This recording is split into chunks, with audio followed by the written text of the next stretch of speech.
Sapura Energi yang sering dikenal raksasa migas Malaysia kedua terbesar didahului oleh Petronas kini berada di ambang kehancuran. Raksasa Malaysia itu disebut-sebut terjerat hutang dan rugi operasi besar-besaran. Sapura dinyatakan memiliki kerugian bersih sebesar 8,9 miliar ringgit, tertinggi yang pernah ada untuk tahun keuangan yang berakhir 31 Januari 2022 atau FY22 dari kerugian bersih 160,87 juta ringgit untuk tahun keuangan sebelumnya. Setelah kerugian terbaru Sapura dipublikasikan, mantan Perdana Menteri Malaysia Najib Razak saat itu mendesak pemerintah untuk melindungi perusahaan dari kebangkrutan dan menghadiri acara debat perdana di Gedung Malaysia Tourism Center atau MATIC Kuala Lumpur pada Kamis 12 Mei 2026.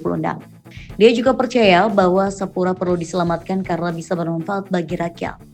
Sebelumnya, moderator debat sempat menanyakan kepada Najib apa implikasinya bagi perekonomian negara dan pemerintah khususnya jika bailout ini gagal. Menurut dia, Sapura pernah menjadi perusahaan migas terbesar kedua di dunia dan saat ini sedang menghadapi masalah karena struktur industrinya.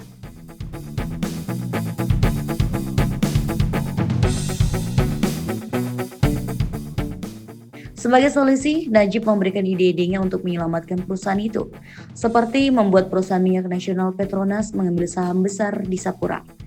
Dia mengatakan Sapura memiliki kontrak senilai 7 miliar ringgit.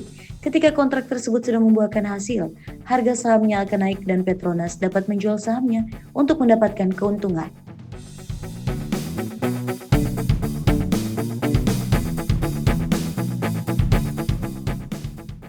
Namun oposisi Najib Anwar Ibrahim menyatakan sebelum pergi jauh mengenai nasib Sapura Energi, pemerintahan harus mengadakan audit forensik pada perusahaan jasa minyak dan gas yang terjerat dengan hutang itu lebih dulu.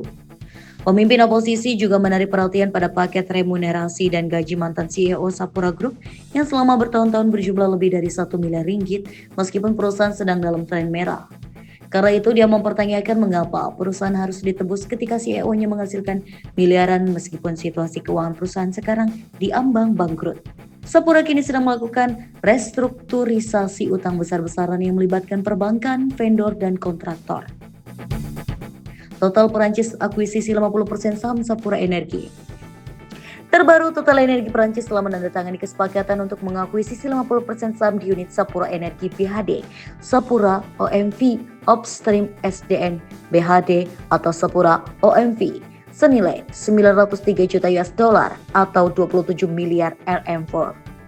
Namun raksasa minyak dan gas atau ONG yang berkantor pusat di Paris ini mengakuisisi 50% saham dari OMV AG, sebuah perusahaan ONG terintegrasi di Austria dan bukan dari Sapura Energi yang mengalami kesulitan keuangan. Sapura OMV adalah joint venture atau JV 50-50 antara Sapura Energi dan OMV yang berbasis di Wina. Dalam sebuah pernyataan kemarin, Total Energies mengatakan pihak yang mengakuisisi saham produsen dan operator gas independen Malaysia dengan nilai 903 juta US dollar yang mencakup pengalihan pinjaman 350 juta US dollar atau 1,66 miliar RM yang diberikan oleh OMV kepada Sapura OMV. Belum jelas implikasi transfer sebesar 350 juta US dollar ini terhadap utang sebesar 15,5 miliar RM yang terutang oleh perusahaan Praktik Note 17 atau PN17 kepada berbagai lembaga keuangan dan vendor. Untuk mengurangi utang yang sangat besar, Sapura Energi tahun lalu mengindikasikan bahwa pihaknya sedang mempertimbangkan penjualan beberapa asetnya termasuk 50% sahamnya di Sapura OMV senilai 25 miliar ringgit Malaysia.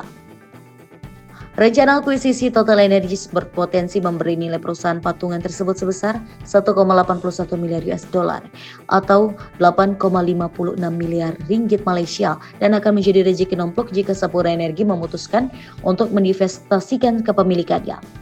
Dalam pernyataannya, Total Energies tidak menyebutkan apakah pihaknya juga mengincar kepemilikan saham Sapura Energi di Sapura OMV.